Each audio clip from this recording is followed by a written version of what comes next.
One of the most definitive things that you could do to your own photography is to learn to remove the softbox. Why?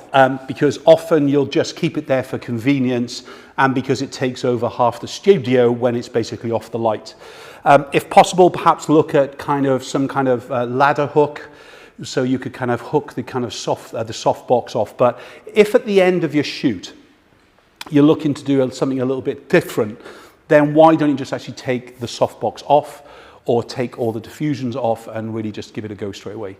So I'm going to be kind of just going through some of my favorite kind of accessories. I think if you've been here for workshops in the past, you'll have seen most of them being used, but I just kind of a bit of a reminder. Number one, as he disappears off stage and goes to pick it up, is coming back onto stage is my deep dish. I shouldn't refer to it as a deep dish because Elinchrom get requests for deep dish reflector dishes. Basically, it's a sunlight reflector. It's got another code as well, but I've got no idea what it's called, all right? For me, this is the closest thing that I can physically get to what feels like a sunlight quality. If you watched some of the films that we did, the most recent one I would think would be Boudoir in the Pool, in the little pond, where we were using this. If you look at it, it looks like sunlight. I mean, it's just gone 3 o'clock here.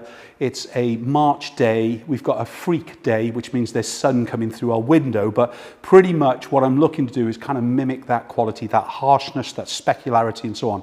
If in doubt, you know, just take all the reflector dishes off and just use flash. Let it kind of bounce around the place and just enjoy it.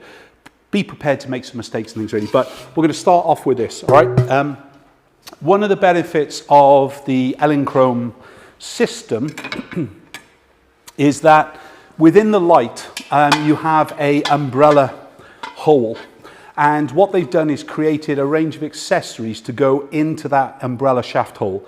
So it means that not only do we get this, but then when we apply the reflector caps, it will basically become the kind of a beauty dish of sorts, isn't it? Especially if you use the silver cap.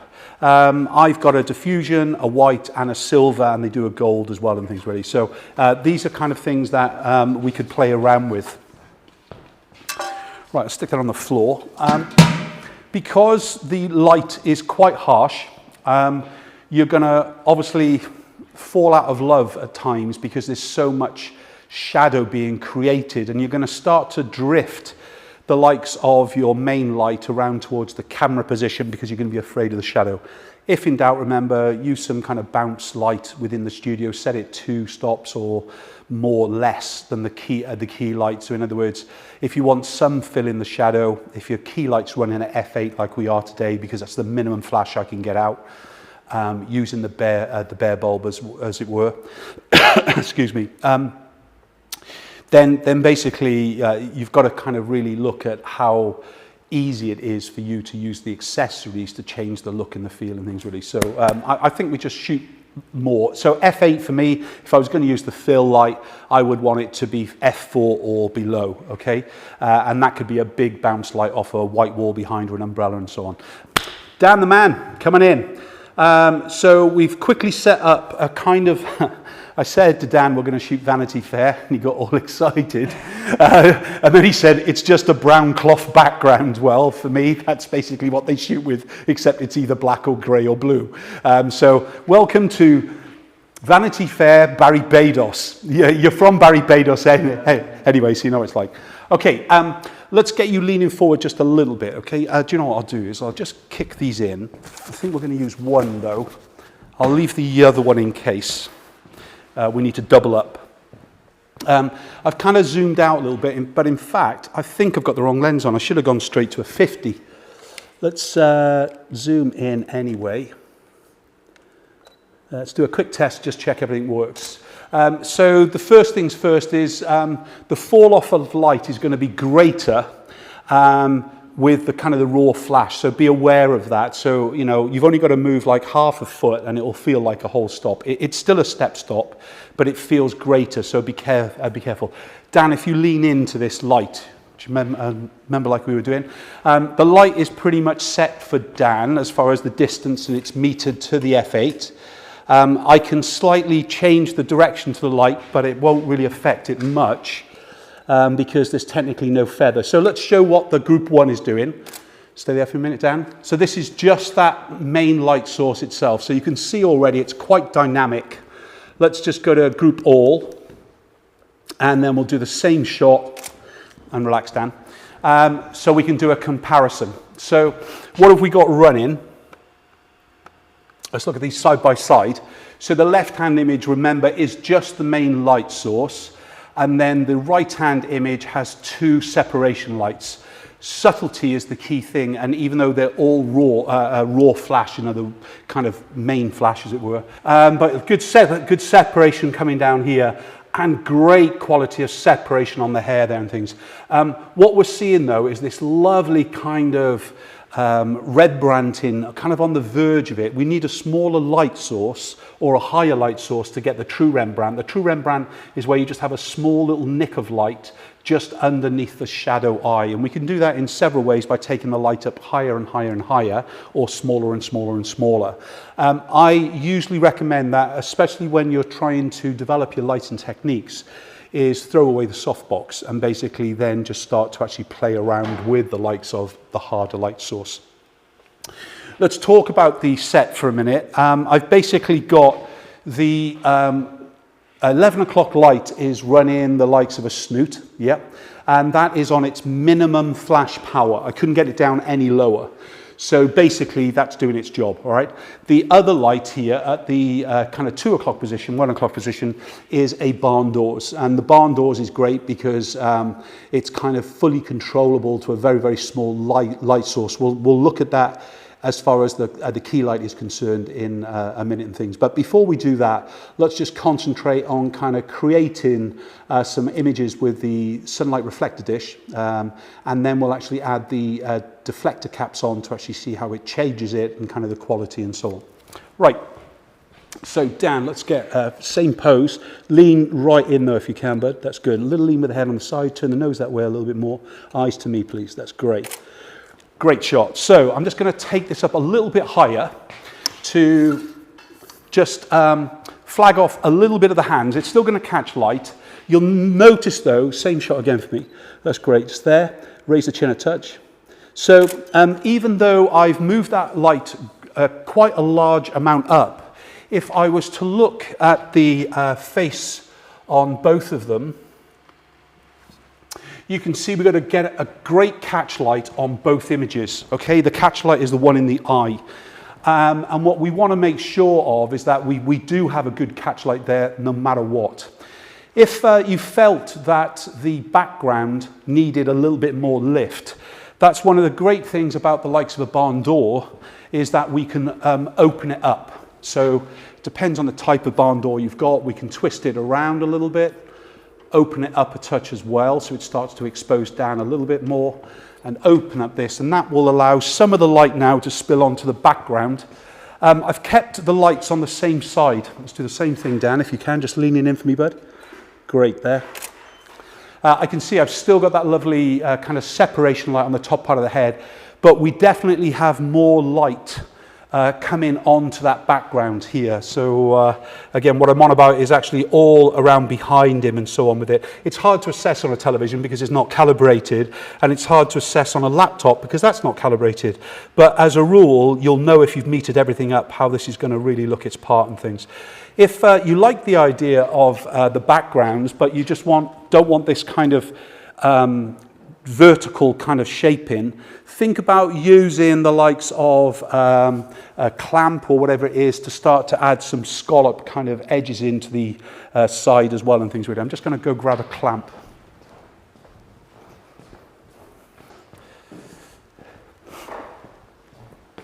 So I'm just going to scallop it.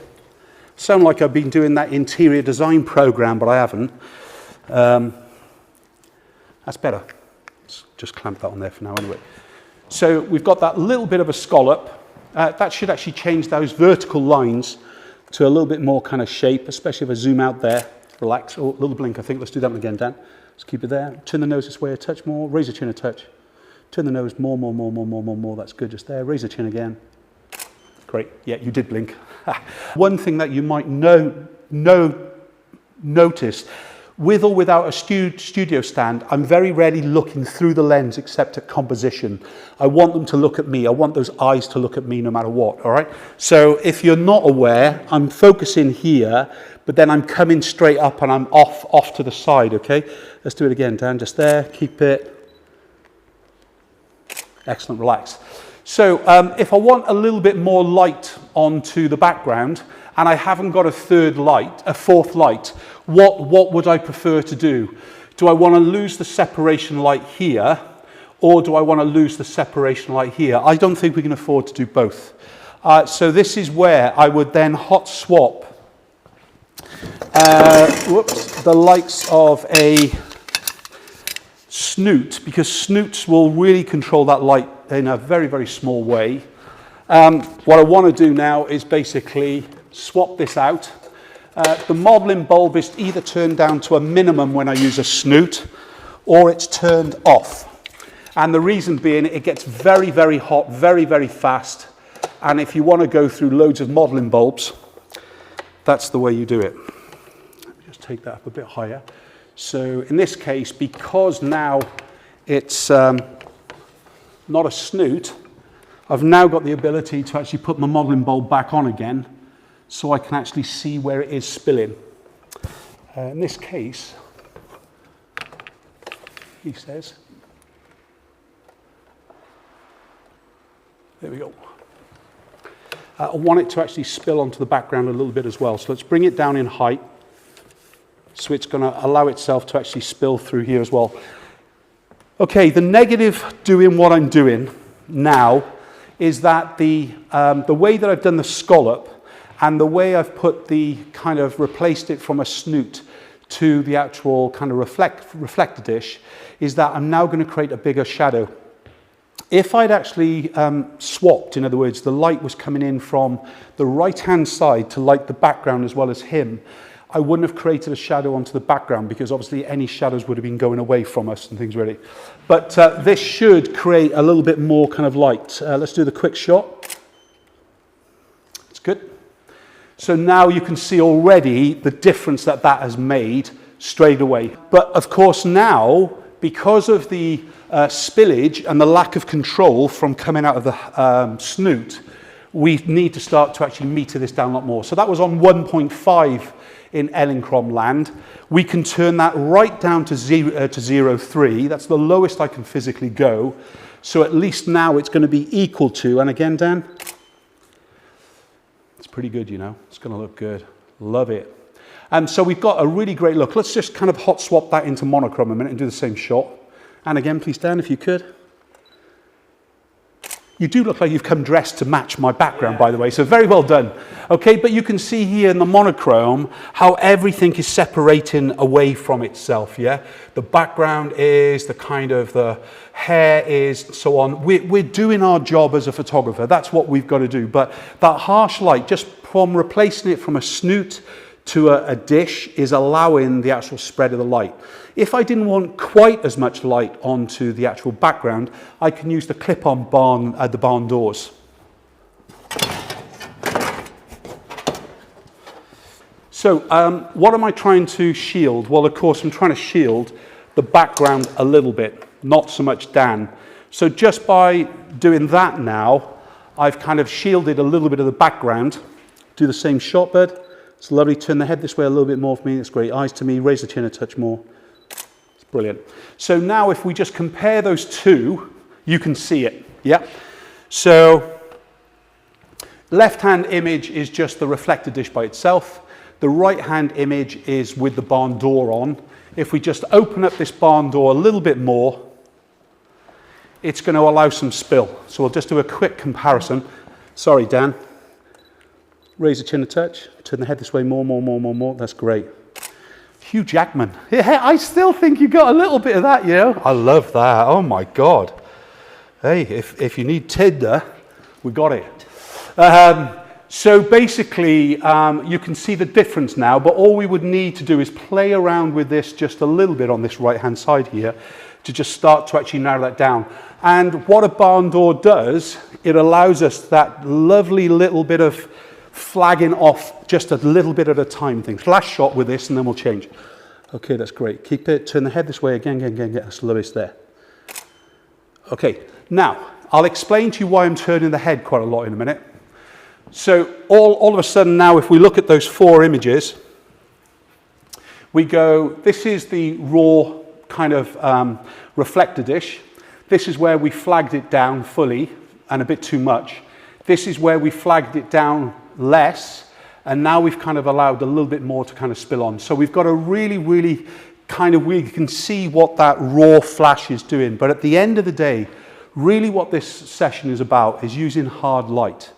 So now we want to actually kind of look at how we change the quality of the light of the kind of the reflector dish. So let's zoom in close onto Dan first of all, and we'll do one shot of just the actual main light itself, okay, and then we'll diffuse it down. So let's zoom all the way in. Okay, turn the head this way a little bit. That's great. Eyes towards me again. It's great. Lower the chin a touch. Great. Stay there. Turn the head a touch. That's good. Just there. Keep it. Right. So there's our first shot. Let's now completely change the look, and we'll add in the nose cap. Now this is going to become now a beauty dish of sorts. The main thing to do now is meter, and the only one that has changed its setup is this light, and what we need to do is get it back to the f8. So just in there. So it's 5, so we've lost 7/10 of the stop. 1, 2, 3, 4, 5, 6, 7. That's just increased it. So now straight away, we can do the same shot. Again, leaning in, turn the head this way, more eyes to me. Keep it. So this is going to give us a slightly different image. Can you see how big that pool of light has just got? Look at the difference actually on the quality of the face now. Look how the eyes have become that little bit lighter in here as well. And all we've done is put that nose cone, in that case it was the silver one, into the actual umbrella hole itself. Inserted the shaft and then basically pushed it in front of the actual flash. Then, of course, if this was the silver one, it's not, this is a diffusion one, but the silver one will take all the flash, bounce it back into the silver kind of reflective surface of the actual dish, and then actually allow it to come back out again. So what we're actually doing is controlling its direction, and all of a sudden you've completely changed the look and the feel. Now, obviously, if we put the diffusion one in there, we'd have a slightly different look as well with it. It's really just down to what you want. But remember, everything we're doing is about what you like, not what I like or somebody who's selling accessories likes. Is about what you like. The client pretty much comes second. Because really, if we don't like and we don't want to shoot what we want to shoot, then we're not going to actually do it anyway. So they're going to go elsewhere and get beige from another photographer. Okay, next, let's just, before we do anything else, let's kind of just lower the lighting down. We'll use it a little bit more directional. Okay, so we're going to change the shadow, and we're going to break with tradition. In other words, we usually kind of have the light coming in at a 45-degree angle as a rule of thumb. If you imagine, as far as the positioning is concerned, if this is the 6 o'clock position, yeah, if you are the client, yes, basically the light is going to come in between the 6 and the 3, or the 6 and the 9, so it's going to come through here. But it's the same with the height, and that's what we want to get with the catch light on the eye. Remember that some clients, you need to actually have the light slightly lower. Why? Because they might have deep sunken eyes, or kind of a forehead, or a kind of a brow that sticks out more. But I always really want to have a catch light in there as a kind of a rule of thumb. So if we just point that directly, let's lean in again, can we, Dan? More. So again, this now you'll see is a lot more of a kind of a directional, full in the face kind of light, but it still works good, yeah? We just need to meter it, because that's probably put itself on about half a stop there. In fact, it's more. It's 0.8 of a stop. So let's go 1, 2, 3, 4, 5, 6, 7, 8. Let's do the same shot, please, Dan. Keep it a little lean with the head. Turn the nose this way. More. There you go. It's good, just there. Great. Let's do it. So now all of a sudden we got this punchier light going on. What we've got to really look for is what we refer to as the nose shadow. And you'll see this more with hard light than with anything else, okay? So if we look at the left-hand image, you can see, first of all, the catch lights in the eyes are still there, agreed? They are there.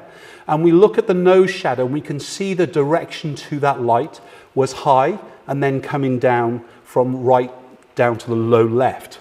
If we look at the left-hand image, it looks very, very similar. Can you see it? Look at the nose shadow. But because of this style of dish, it gives you a completely different direction because it's doing weird things, and I don't know. And that's why I said it's the closest thing to sunlight that I've ever experienced with any accessory at all. Because theoretically, with that light going straight on to him, yes, it's slightly off to the right, and we can see there is an increased shadow on the side there, but realistically it should be longer and thinner as it moves away from the dominant nose with it and things ready. So you can see here, though, you should be trying different heights and directions to the light and not just playing it safe. If, you know, Dan plays the baddie, I've been told, today, and when you look at him, I can now tell. All right? So, do you want more baddie rolls? Yes, I do. You do, yeah? See, they all know me as a baddie anyway. So, anyway, what I can do here, though, is if I take this off, this is a high stand, yeah? But if I want really kind of a low stand, Brand, you're going to have to come and hold it unless you've got a mini stand there for me. Put it in the same position where he was before. So think about where it was on the stand. Yeah, leaning in, Dan, for me. Okay, that's good. Lean in just a touch down. Turn the nose that way more. That's good, just there. Don't growl, because I might get excited. Don't. Sorry, bud. Let's do it again. That's it. Thank you. So look now with the uplight compared to the downlight. Yes, the classic kind of view. So if we just look at all three of those now, if we know that the left-hand side is the classic, that's where we know we're going to get the results from here, yeah? Then it means that if we want to actually do that punchier light straight in towards the face, why not? If the accessory allows it, you can do it with the soft boxes and everything else as well. But again, it's try it. That's what you've got to do. But then, of course, to change the drama, so especially when we're kind of talking about headshot photography and we need to actually kind of shoot for what the client and their agent wants, if he's just spent the past 5 years being a baddie on a soap, he's probably going to become a baddie on another soap, being Mr. Angel sent down to Earth kind of to solve the whole kind of planet is probably not your role, is it? No. Okay, he agrees with me anyway. So the whole thing is to make sure that what we're playing around with the light is going to give you some kind of variety as well. So it's just not about a background change. It's just not about the accessory in front of it that's going to be a background change. It's also going to be things like the position of the height to actually really change that kind of difference that makes the difference, yeah? Right. I kind of quite liked the shot where you were with your hand. You warm, because I'm roasting in it. Are you? I'm going to faint soon, I think. Right, let's take this out of the mix for a minute. And by the way, Brandon had a genius of an idea. He's now looking at me as going, uh-oh, this is going to cost me. I can just see his face. Look, the genius of the idea is, do you want to zoom down on this? Yeah, because you should take credit. Now, we've had a dolly stand. A dolly stand basically goes on the bottom of a normal kind of stand, all right? And they're quite realistic in cost. And basically, Brandon had the idea originally to use it for one of his cameras, but he's given it me as the light stand, and there is no way he's now having it back. It is mine, no matter what. And he's actually given me a decent 3-height stand for a change as well, instead of a basic one. Shut up, Cleghorn, and get on. Right, let's do it. Okie doke. So we're still going to keep this light as our separation. It's already on minimum power, so we know we cannot control this in any way. But technically, this is my group 1 light. So anyway, let's look at here. So we're still on minimum light. What do I mean by that? I'm on minimum flash power. That's bright, that, isn't it? Do you want it down? No, I don't. Tough. You're an actor, act through it. Let me just, I wouldn't say that to a real client, by the way. So, okay, let's do it again. So, okay, so I'm at 5.6. Lean in there, Dan, where that light's going to be for me a minute. Let me just meet us from there. It's 5.6. Yeah, I need a whole stop, in fact. And I've got to do that whole stop because I know I can't get the light down any lower, whether I like it or not. I don't mean in height, I'm on about the others. In power, let's do it. Turn the nose this way, more. That's great. Keep it. Love that. Lean in with it. That's good. Go. Turn the head this way, raise the chin a touch more. Lean into me more, but I think you're there. That's great. Let's do it. Keep it. Stay there. Again, stop the frowning. Raise the chin more. It's good. Lean the head onto here just a touch. Raise the chin more. Keep it. Stay there for me a minute. Keep it. It's good. Stay there a minute. Kind of do the Vanity Fair kind of thing. Look off towards the floor and the ground. Turn the head more. Stay there for me. Just let me turn. I'm not sure if you've seen, but on the 7200 lens, when we mount it onto a stand, in fact, we mount the lens onto the stand rather than the actual camera. So if I'm spinning it, it basically spins around the collar of the actual lens. Sorry, Dan, I'm almost there. It's back to me again. Back to me. That's good. Just there. Keep it. 1 second. Let me just test it first. Mate, you look amazing. No, serious. Don't age anymore because you look amazing. This is the best you'll ever look, yeah? And it's great, it's there. Keep it. Great. Raise the chin more. Excellent. Looking down as if you're really, it's good. More. Look to me now in the face fully. Turn the head to me. More. That's great. Let me do the close-up as well. Stay there, Mr. DeVille. Oh, I like that with the shadow as well. Turn the head back to here though. Keep it. That's good. Just there. Keep it. And again. Lower the chin more. Keep it. Again. Lower the chin lot. Stay there. Really good. Mr. Hollywood has arrived. Except you blinked on the last shot. No. Love it. Now, of course, if we want to change the look, that's the barn doors, isn't it, really? Is that we know already we can kind of just really narrow in this light to kind of just make it that little bit of a smaller light. So it's a natural flagging off of the body. I quite like that. Just go back to where you were, yeah? I'll have to change all my lighting now, but I like it. I won't moan, because that's usually what I do. Hang on a minute, but let's do it. Okay, let's have a little go. Don't move. Unless you're going to fall off the stool, then obviously catch yourself. Keep it, like it. Okay, let's do it. Again, looking down towards here. Turn the head way more. Turn the head more, that's good. Okay, and again, just look to the floor. Look back to me. Bring the head straight up again. Let's turn the body around towards there. Pose. Don't fall off the stool, all right? And lean into this light. That's great. Oh, look at you, Mr. Poser. And again, turn the nose around towards here. More. Raise the chin more, bud. Keep it. Excellent. And again, love it. Mr. Hollywood. I like it. We should do the chicken shot, shouldn't we? Where do you want to hold the body now? Just go still. Bring it in to you. That's it, yeah. Remember, you are now who? Alfred Hitchcock, correct. It doesn't mean you've got to be a fat git like me. Okay, it's kind of a little bit lower. We'll do it later for real, yeah? Just lower it down more. It's kind of, what the hell is this photographer doing now? Hang on a minute. Okay, serious, lower the chin. More, lower the chin more. What the hell have I got a duck for? Let me turn it into... That's it. Put your hand underneath it as if it's sitting on it and still grab it by its throat. Go on. Put your hand, the left hand flat.